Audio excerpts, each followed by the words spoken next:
ليعبدون صدق اللہ مولانا العظیم۔ حضرات احترام، اللہ جل شانہ کا بے پایہ احسان ہے کہ اس کی توفیق سے مسجد میں فجر کی نماز ادا کرنے کا اور اس درس کے اندر بیٹھنے کا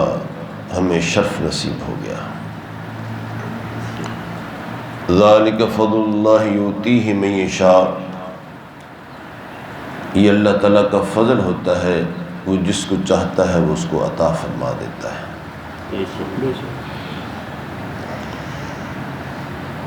تصوف ایک ایسی نعمت ہے کہ بندہ اکیلا قرآن مجید کو پڑھے گا تو اس کے اندر سمجھنے کی اتنی صلابت، یہ اتنی طاقت، یہ اتنی صلاحیت و استعداد نہیں ہے۔ اس کے لیے ہمیں پیارے آقا علیہ السلام کی حدیث کی ضرورت پڑے گی، آپ کی سنت سنیہ، اس سے استفادہ کرنا پڑے گا، تب جا کر ہم قرآن مجید پر عمل پیرا ہوں گے۔ پھر سنت کی بہت سی تشریحات ہیں، اس تشریحات میں ایک تسلسل ہے، اور اس تسلسل کے اندر ہم دیکھتے ہیں ویریشنز ہیں۔ مکی دور کے حالات اور تھے، مدنی دور کے حالات اور ہو جاتے ہیں، پھر اس کے اندر کوئی تھوڑی بہت ہی تبدیلیاں آتی رہیں اعمال کے اندر، اور اس اعمال کے اندر آپ کی آخری کیفیت جو ہے وَلَلْآخِرَةُ خَيْرٌ لَكَ مِنَ الْأُولَىٰ، آپ کا آخری لمحات وہ دین کامل ہو چکا تھا، اس میں ناسخ و منسوخ بھی آیا، بے شمار تدریجی عوامل آئے، اور آخر کار اللہ تعالیٰ کی ذات نے دین کو مکمل فرما دیا۔ فرمایا کہ الیوم اکملت لکم دینکم واتممت علیکم نعمتی وردیت لکم الاسلام دینا۔ اب حدیث کے اندر بھی ہمیں سنت کو اپنانا پڑے گا، تمام حدیثوں پر عمل پیرا نہیں ہو سکتا ہے بندہ، تو آقا علیہ السلام فرمایا علیکم بسنتی وسنت الخلفاء الراشدین المہدیین۔ اب سنت کو اپنا لیں گے، پھر سنت کے ساتھ ساتھ ہمیں آگے فقہ کو ایک طریقہ کو اپنانے کے لیے فقہاء کی خدمات کا اس پر ہمیں عمل پیرا ہونا ہوگا۔ تو یہ ایک تسلسل ہے، نزول ہے، صعود سے نزول کی طرف بندہ مومن آ رہا ہے، اور فقہ حاصل کرنے کے بعد ایک سکول آف تھاٹ ادا کرنے کے بعد اس کے اندر ایک چاشنی، ایک لذت اگر وہ اختیار کرنا چاہتا ہے تو پھر تصوف کی اختیار کرنا پڑے گا۔ تصوف کا رنگ بندہ مومن کے دل کے اندر ایک جلا بخش دیتا ہے، ایک ایسی کیفیت اس کے اوپر وارد ہوتی ہے جو اس کو ایک جس کے اندر وصول الی اللہ، قرآن مجید کو پڑھتے ہوئے، حدیث کو پڑھتے ہوئے، سنت کو پر عمل کرتے ہوئے،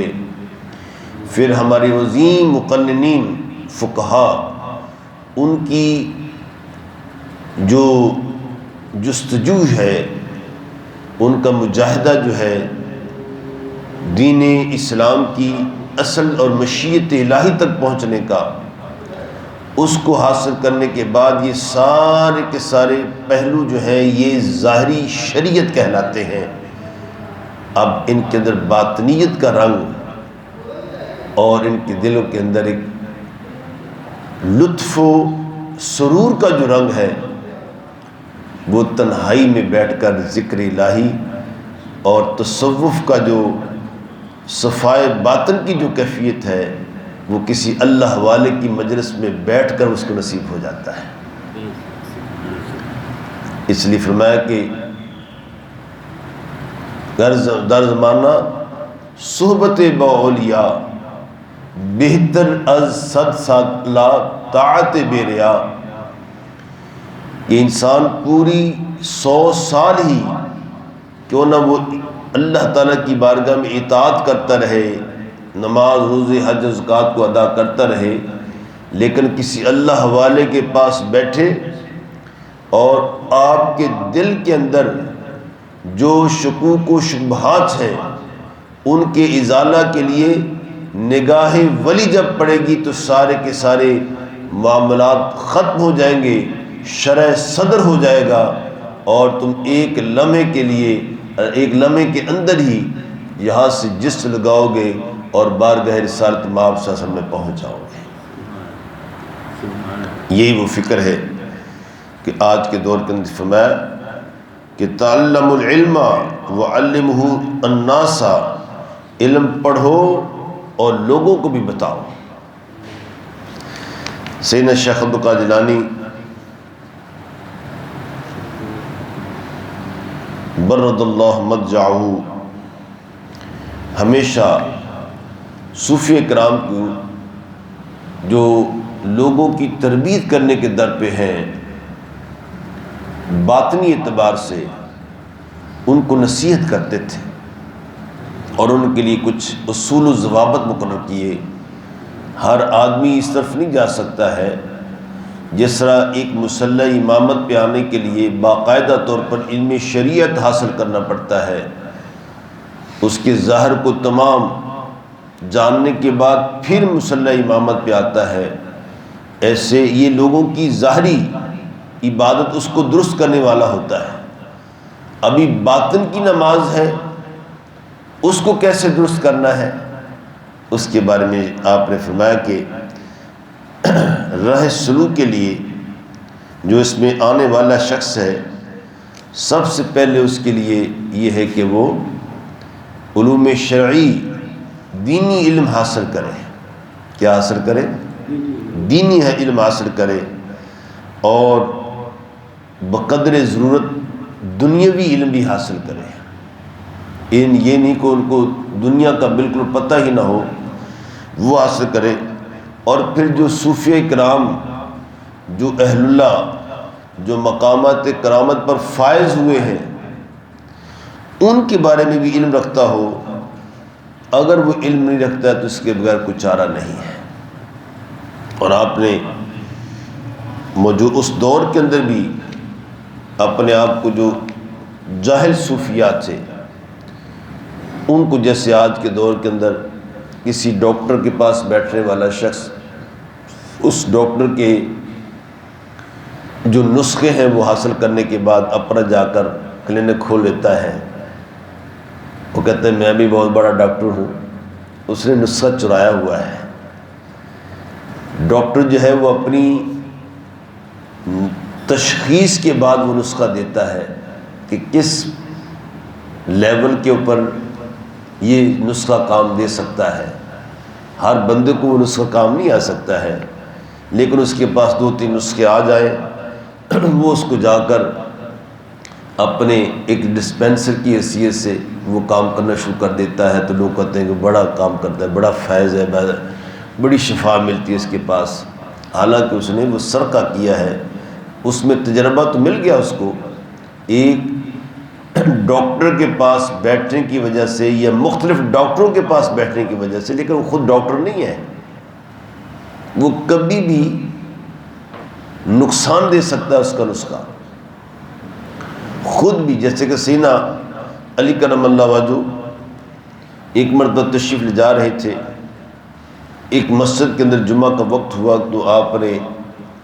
ایک خطیب کو دیکھا تقریر کر رہا ہے، تو آپ نے پوچھا کہ تم علم و ناسخ منسوخ جانتے ہو؟ کہتا نہیں۔ وہ کیا ہوتا ہے؟ قرآن مجید کو سمجھنے کے لیے کہ ایک علم ہے ناسخ و منسوخ کا، اس کو علم کو جانے بغیر آپ نے فرمایا کہ تم اس منبر کے اوپر بیٹھنے کا اہل نہیں ہے۔ ہلکتا و اہلکتا، اب تیری تعلیمات کا یہ عالم ہے کہ تو خود بھی ہلاک ہو گیا ہے، لوگوں کو بھی ہلاک کر دیا ہے تو نے۔ جیسے کہتے ہیں کہ نیم اللہ خطرہ ایمان ہوتا ہے اور نیم حکیم جو ہے وہ خطرہ جان بن جاتا ہے۔ آج کے دور کے اندر بھی ایسا ہی حالت ہے کہ جو جاہل قسم کے نیم قسم کے صوفی بن گئے ہیں تو اپنے تصوف کے اندر مریدین کے ہاں ایک ایسی غلط روایات کا وہاں پر رواج ہو گیا ہے کہ جس کو دیکھ کر جو ہے عامت الناس جو ہے یا پڑھے لکھے لوگ جو ہیں ان کو ان کے لیے شرمندگی کا باعث بنتا ہے کہ یہ ہے اسلام، یہ ہے پیران و نظام کا مقام، یہ ہے علماء، یہ اسلام کہتا ہے ان کا۔ تو اللہ اپنا عطا فرمائے۔ تو آپ نے جو وصیت فرمائی اس کا نچوڑ بیان کرتے ہوئے ارشاد فرمایا، اپنے بیٹے اور اپنے مریدین کو شیخ عبد القادر جیلانی رحمۃ اللہ علیہ کیا وصیت فرماتے ہیں کہ میں تمہیں وصیت کرتا ہوں تقوی اللہ عز و جل، کہ ہمیشہ اللہ تعالیٰ کا تقوی اور اس کی اطاعت کرتے رہو۔ پھر آپ نے فرمایا کہ احکام شریعت کی پابندی لازم رکھا کرو، اس کے بغیر تم سلوک کی منزلوں کو طے نہیں کر سکتے ہو۔ فرمایا کہ سینوں کے اندر جب تم اس مصلی امامت پہ ہو یا تصوف کے اندر لوگوں کی رہنمائی کر رہے ہو باطن کے اندر، تو تمہارے اپنے دل کے اندر حسد، کینہ، کھوٹ، دھوکہ، اس سے اپنے سینے کو صاف کرنا پڑے گا۔ پھر ارشاد فرمایا کہ کوئی بھی کام آئے تو ہمت و جوانمردی سے کام لینا ہے، بزدلی کو نہیں دکھانا ہے کہ رات کو اٹھنا ہے تو یعنی کہ معمولی بات تو نہیں ہے، یہ انسان کی کمر کو شیطان کی کمر کو توڑ کے رکھ دیتا ہے تہجد کا اٹھنا۔ اس کے لیے ہمت چاہیے انسان کے اندر اور اس میں جوانمردی پیدا ہوگی۔ فرمایا کہ ہمیشہ جب بھی کوئی شخص ملے تو کشادہ روح، ہنستا مختہ چہرہ رکھنا چاہیے انسان کو۔ فرمایا کہ پھر اس کے ساتھ صدقہ و خیرات بھی کرو۔ اس میں کوئی شک نہیں ہے کہ علماء کرام جو ہے وہ صدقہ کھاتے ہی رہتے ہیں، پیتے رہتے ہیں، لیکن ان کی جو تعلیمات ہوتی ہیں، ان کی جو تبلیغ ہوتی ہے، جیسے کہ نبی اکرم صلی اللہ علیہ وسلم نے ارشاد فرمایا کہ کوئی شخص میری امت کے اندر کسی ایک طالب علم کو یا ایک آدمی کو قرآن مجید کی ایک آیت ترجمے کے ساتھ سمجھا دیتا ہے، پڑھا دیتا ہے، تو اس نے گویا کہ اللہ کے رستے کے اندر ایک سرخ اونٹ قربان کر دیا ہے۔ ایک آیت کو سمجھا دینا، پڑھا دینا، اتنا بڑا درجہ ہے ایک قاری کا، ایک عالم دین کا، کہ لوگوں کے کتنے پیسے خرچ ہو جائیں، اس کا کوئی کھا پی کر ہضم ہو جاتے ہیں، لیکن آپ علم جب پڑھائے گا بندہ تو آپ ان پیسہ خرچ کرنے سے کم ہو جاتا ہے اور علم خرچ کرنے سے وہ بڑھتا ہی چلا جاتا ہے، وہ نسلوں تک جاتا ہے آگے۔ کہ آپ کو پڑھا، آپ نے آگے بتایا، پھر آپ سے آگے بتایا تو کتنا فائدہ ہوا، کتنا علم کا کتنا اثر ہوا۔ تو آپ نے فرمایا کہ کسی کو تکلیف پہنچانے سے اپنے آپ کو باز رکھو، ایذا رسانی نہ کرو۔ فرمایا کہ مخلوق کی تکلیف اس کو برداشت کرو، اور فقر و فاقہ جب آ جائے تم پر تو جزا فضا نہیں کرنا کہ ہے میں مر گیا، ساڑھے میرے کچھ یہ نہیں ہوا یہ نہیں ہوا، تو میں کہ اللہ تعالیٰ کی ذات پر توکل کرنا چاہیے۔ یہی پیارے آقا علیہ السلام کی اور اصحاب صفہ، اس چبوترے کے اوپر بیٹھنے والے بلال کو دیکھو، ابو ہریرہ کو دیکھو، صہیب کو دیکھو، سلمان فارسی کو دیکھو، کتنے وہ 70 کے قریب صحابہ کرام طالب علم تھے جو صفہ چبوترے کے اوپر بیٹھا کرتے تھے اور پیارے آقا علیہ السلام سے درس لیا کرتے تھے، اور کوئی ان کا کھانے پینے کا انتظام نہیں تھا، صرف صحابہ کرام ان کی صدقات و خیرات۔ عالم یہ تھا کہ آقا علیہ السلام کے پاس کوئی صحابی آتا، میں نے یا رسول اللہ مسئلہ پوچھنا ہے، فرمایا کہ میرے صحابی کو اس جو صحابی صوفی آدمی ہے، اصحاب صفہ پہ بیٹھنے والا ہے، اس کو پہلے کھانا کھلاؤ۔ میں 2 مسئلے پوچھنے ہوں، میں کہ 2 صحابہ کو کھانا کھلاؤ، جتنے میرے صحابہ کو کھانا کھلاؤ گے میں تمہیں اتنے مسئلے بتا ڈالوں گا۔ ترغیب دی، شوق پیدا کیا کہ دین کا علم حاصل کرنا ہے، تو یہ دین کا طالب علم یہ بیٹھے ہیں، یہ کل کو دنیا کے امامت کے منصب پر فائز ہونے والے ہیں، لہٰذا ان کی خدمت کرو۔ یہ سب سے بڑی عظیم نعمت ہے کہ اپنے ایک عالم دین پیدا کرنا، ایک حافظ قرآن اور ایک عالم دین پیدا کرنا آج کے دور کے اندر، یہ سب سے بڑا صدقہ جاریہ ہے کہ وہ کتنے لوگوں کو دین کا علم عطا فرمائے گا۔ فرمایا کہ علماء جو مشائخ ہیں، بڑے بڑے علماء ہیں، چاہے کسی سکول آف تھاٹ سے تعلق رکھتے ہوں، ان کا عزت و احترام ہمیشہ رکھو۔ اور اپنے ارشاد فرمایا کہ جسمانی اور روحانی، ایک ہوتا ہے کہ آپ کا جسمانی تعلق ہے، بھائی ہیں، بہن بھائی ہیں آپ کے رشتہ دار، ایک ہوتا ہے روحانی بہن بھائی، یعنی آپ کا کوئی نہ اپنے تعلق ہے، ایک محبت کا رشتہ، دین کا رشتہ قائم ہو گیا ہے۔ فرمایا کہ ایسے رشتوں بھائیوں سے حسن معاشرت اور چھوٹوں کے ساتھ خیر خواہی اور نصیحت کے جذبہ سے پیش آؤ کہ میں اس کی اصلاح کر ڈالوں، اور بڑوں کو دوسروں کو محسوس نہیں کرنا چاہیے کہ یہ میں جانتا ہوں، بلکہ اس کے ساتھ سیدنا امام حسین رضی اللہ تعالیٰ عنہ،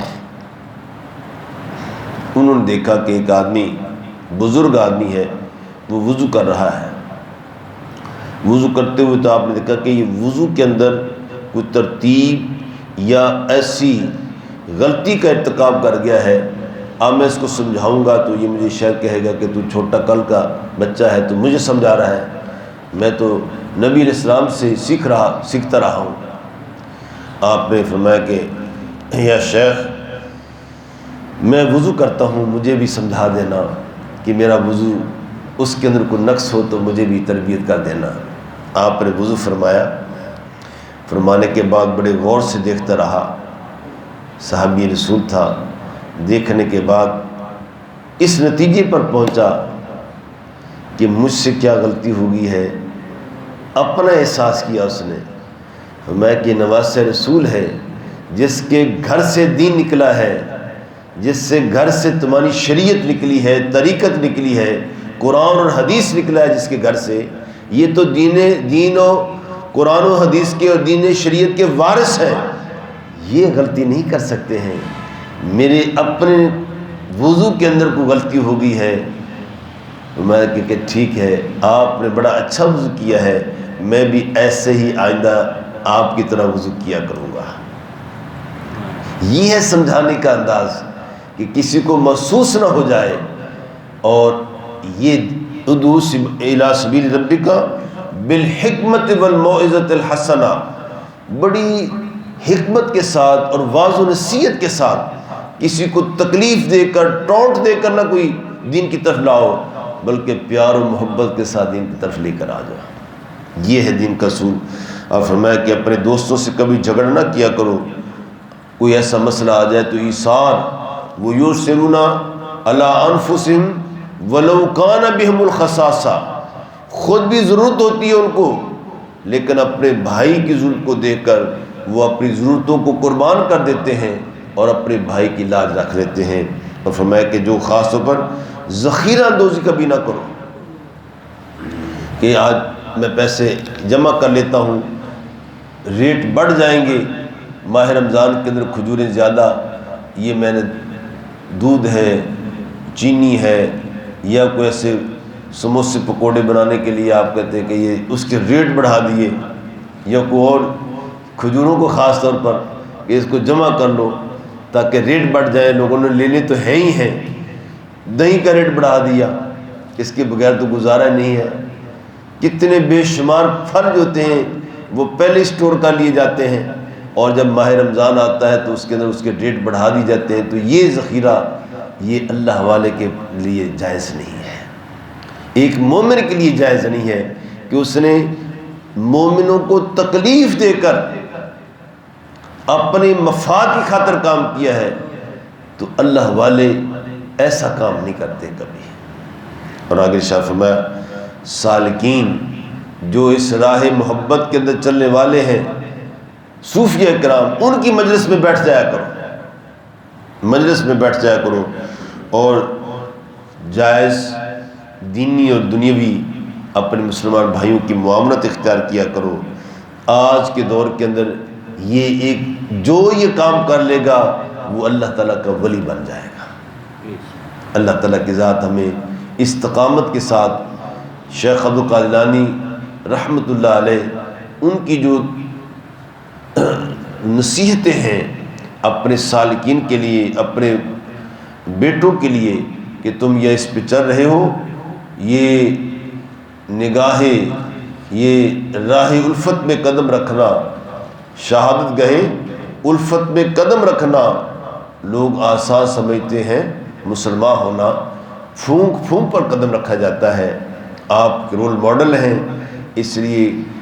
جب آپ پر کوئی اعتراض ہوگا تو آپ یہ نہ سمجھیں کہ میری ذات ہے، فرمایا کہ دین پر اعتراض ہو جائے گا۔ اس لیے دین کی لاج رکھو اور اپنے آپ کی اصلاح کرتے رہو۔ اللہ تعالی ہمیں اس پر عمل کرنے کی توفیق عطا فرمائے۔ وآخر دعوانا ان الحمد للہ رب العالمین۔